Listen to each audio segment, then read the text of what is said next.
இப்போ next exercise 2.3ல third sum பார்க்கலாம்.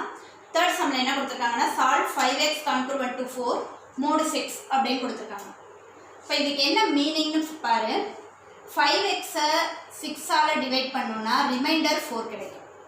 Okay, இது வரையிலும்லாம் நம்ம எக்ஸுக்கு ஒரே ஒரு வேல்யூ கண்டுபிடிச்சோம். இப்போ வந்து ஜென்ரலாக சால்வ்னு கொடுத்துட்டாங்கன்னா எக்ஸுக்கு நிறைய வேல்யூ வரும். அப்போ நிறைய வேல்யூஸ் கண்டுபிடிக்கிறதுக்கு நம்ம எப்படி போடணும்னா, இந்த 5x இங்கே +4 இந்த சைடு வந்துச்சுன்னா -4 இருக்குது இல்லையா, 5xலேருந்து 4ஐ மைனஸ் பண்ணணும்னா அது வந்து எதால் டிவைட் ஆகும்னா டிவிசிபிள் பை 6ஆல் டிவைட் ஆகும்னு மீனிங். இந்த 5x - 4 5xலேருந்து இந்த ரிமைண்டர் 4ஐ மைனஸ் பண்ணிட்டோம்னா பேலன்ஸ் 0 வரும். டிவைட் பண்ணும்பொழுது பேலன்ஸ் 0 வந்துச்சுன்னா அது டிவிசிபிள் பை 6ன்னு மீனிங். இப்போ இதை நம்ம எப்படி எழுதலாம்னா 5x - 4 is equal to divisible by 6னா என்ன மீனிங்னா 6ஓட மல்டிப்ளிகேஷன். 6 டேபிளில் என்னென்ன ஆன்சர் வருமோ அதெல்லாம் இங்கே வரும்னு அர்த்தம். இப்போ இதை வச்சுட்டு எக்ஸோட வேல்யூ கண்டுபிடிக்கணும். 5x ஈக்குவல் டு 6n, இங்கே இருக்கிற -4 அந்த சைட் போணுச்சுன்னா +4. அப்போ x equal to 6n + 4 divided by 5. இப்போ இதுதான் எக்ஸோட வேல்யூ.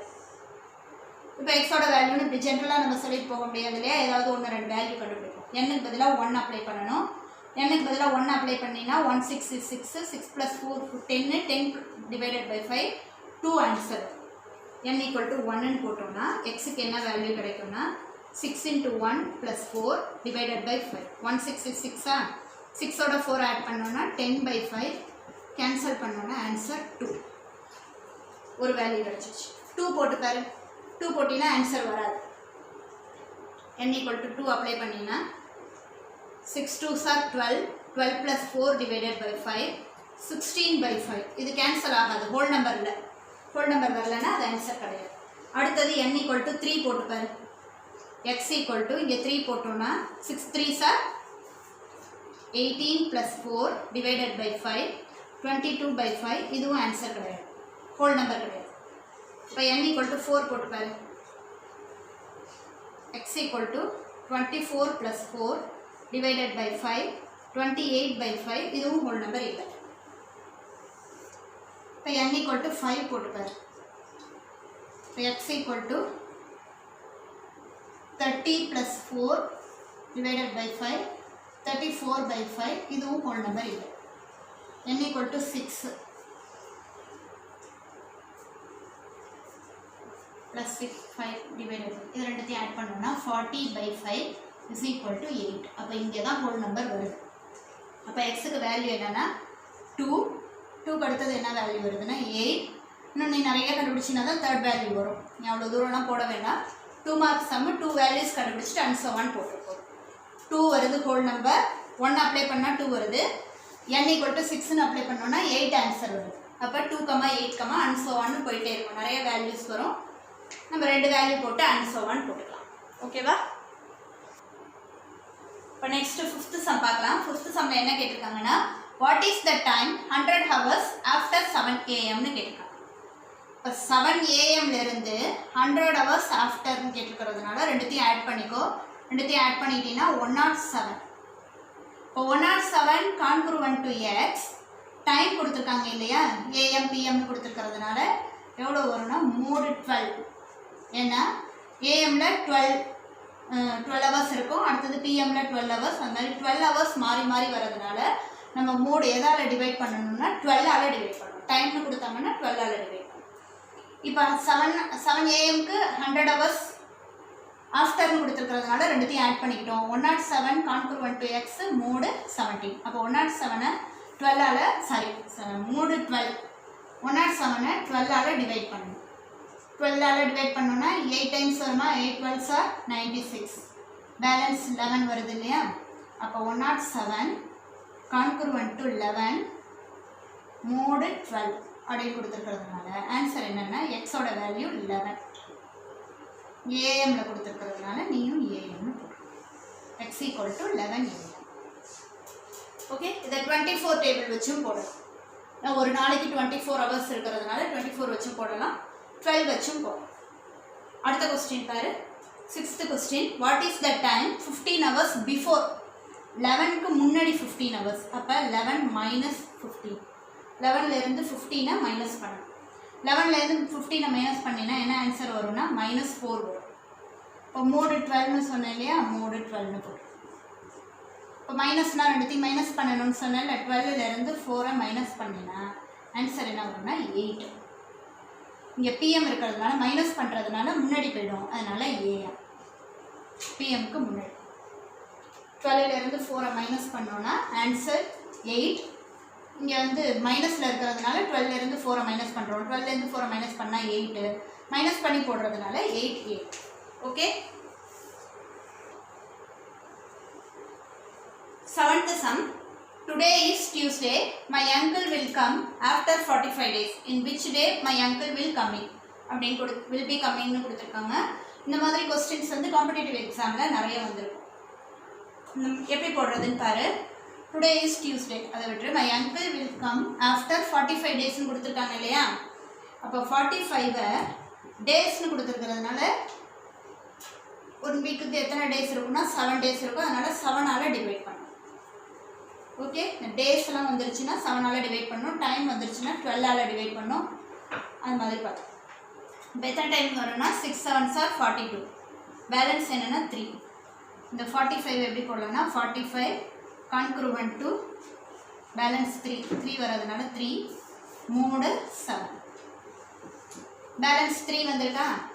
இப்போ இன்னைக்கு டுடே என்ன டே கொடுத்துருக்காங்க, டியூஸ்டே கொடுத்துருக்காங்க. அப்போ பேலன்ஸ் 1 வந்துச்சுன்னா அது என்ன டேவாக இருக்கும்னா வெனஸ்டே. டியூஸ்டேக்கு அடுத்த நாள் வெனஸ்டே வரும்.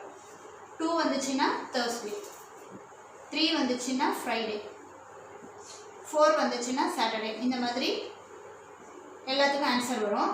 0 வந்துச்சுன்னா அது அதே டேவாகவே இருக்கும், டியூஸ்டேவாகவே. பேலன்ஸ் 0 வந்துருச்சுன்னா டியூஸ்டே, 1 வந்துச்சுன்னா அடுத்த நாள் வெனஸ்டே வரும், 2 வந்துச்சுன்னா தேர்ஸ்டே.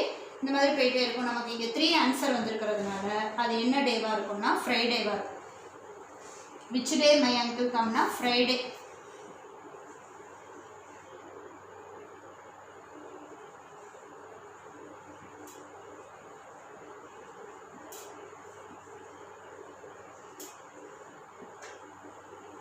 அவ்வளோதான், இப்படி தான் போடணும். டேஸ் வந்துச்சுன்னா 7ஆல் டிவைட் பண்ணிவிட்டு பேலன்ஸ் என்ன வருதோ அதை அவங்க கொடுத்துருக்க டேட்லேருந்து கால்குலேட் பண்ணிக்கணும். ஓகே. இப்போ 8th சம் பார்க்கலாம். 8th சம்மில் என்ன கொடுத்துருக்காங்கன்னா prove that 2 power n plus 6 into 9 power n is always divisible by 7னு கொடுத்துருக்காங்க. இப்போ n-க்கு பதிலாக நம்ம என்ன வேல்யூ போட்டு பார்த்தாலும் இந்த ஆன்சர் போட்டு பார்த்தோம்னா அது 7ஆல் டிவைட் ஆகும்னு நம்மளை ப்ரூஃப் பண்ண சொல்லியிருக்காங்க. இதை வந்து மாடுலோ ஃபார்மில் தான் நம்ம ப்ரூஃப் பண்ணணும். எப்படி ப்ரூஃப் பண்ணலான்னு பாரு. இங்கே 9 கொடுத்துருக்காங்க, இங்கே டிவிசிபிள் பை 7னு கொடுத்துருக்கிறதுனால 9 மாடுலோ என்ன ஆன்சர் வருதுன்னு பாரு. 3 7 7ஆல் டிவைட் ஆகும் கொடுத்துருக்கிறதுனால. இப்போ 9 7ஆல் டிவைட் பண்ணனா பேலன்ஸ் என்ன வருதோ அதுதான் நீங்கள் போடணும். 2 வரும். 9 கான்க்ரூவன்ட் டு 2 மாடுலோ 7. இப்போ இங்கே 9 power n கொடுத்துருக்காங்க இல்லையா. அப்போ 9 power n congruent to 2 power n modulo 7. Okay, ஏன் அப்படி போட்டுக்கிறோன்னா இங்கேயும் 2 power n இருக்குது. இந்த 9 power n எடுத்துகிட்டு நம்ம 2 power n அப்ளை பண்ணிக்கலாம். 9 power n உடைய வேல்யூ 2 power n மாடுலோ 7ஆல் டிவைட் பண்ணும்பொழுது. அப்போ இந்த 9 power n எடுத்துகிட்டு 2 power n போட்டுக்கலாம் இல்லையா, அதுக்காக தான். இப்போ 2 power n plus 6 into 9 power n கொடுத்துருக்காங்க. கான்க்ரூவன்ட் போட்டுக்கிட்டு 2 power n ப்ளஸ் 6 into இந்த 9 power n எடுத்துகிட்டு என்ன போடணும்னா கான்க்ரூவன்ட் 2 power n கான்க்ரூவன்ட் போட்டுட்டோம். 2 power n எதால் டிவைட் பண்ணும்போதுனா 3 7 7ஆல் டிவைட் பண்ணும்போது மட்டும்தான். வேறு எல்லா இடத்துலையும் இதெல்லாம் அப்ளை பண்ண முடியாது. 7ஆல் டிவைட் பண்ணும்பொழுது அந்த டிவிசிபிள் பை 7 கொடுத்துருக்கிறதுனால 3 7 போட்டோம். 3 7 போட்டோன்னா இந்த 9 power n எடுத்துகிட்டு நம்ம என்ன போட்டுக்கிறோம்னா 2 power n போட்டுக்கிறோம். இப்போ என்ன பண்ணலான்னா இது ரெண்டுத்துலேருந்து 2 power n காமனாக வெளியில் எடுத்துடலாம். வெளியில் எடுத்துட்டோன்னா இங்கே பேலன்ஸ் 1 இருக்கும், இங்கே பேலன்ஸ் 6 இருக்குது. 3 7 2 power n into 7 6 plus 1 7 இல்லையா. 3 7 7ஆல் டிவைட் ஆகுமான்னு பார்த்தா டிவைடட் பை 7 போட்டோம்னா 7 7 கேன்சல் ஆகுது இல்லையா. therefore என்ன 2 power n plus 6 into 9 power n always divisible by 7. 7ஆல் கண்டிப்பாக டிவைட் ஆகும். ஏன்னா 2 power n காமனாக வெளில எடுத்துட்டோம்னா 1 plus 6 வருது. 1 6 ஆட் பண்ணால் 7 7ஆல் டிவைட் பண்ணும்போது இந்த 7 7 கேன்சல் ஆகி பேலன்ஸ் 0 வரும். அதனால் 2 power n plus 6 into 9 power n is always divisible by 7.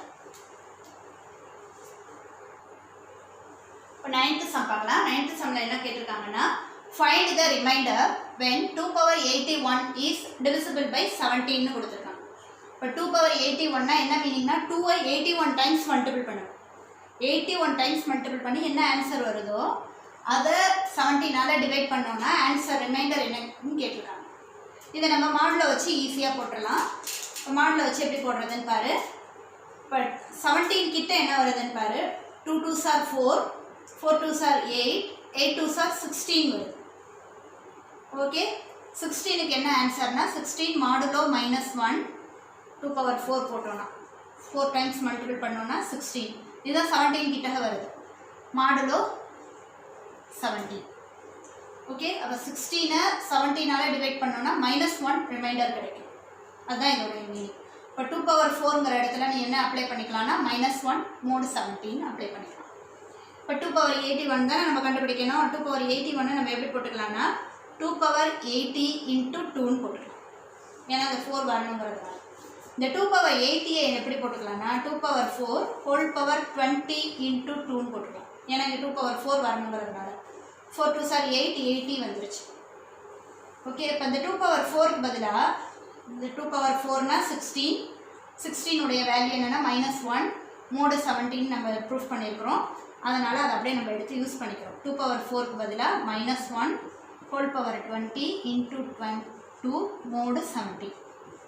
17ஆல் 2 power 4 divide பண்ணும்போது -1 ஆன்சர்.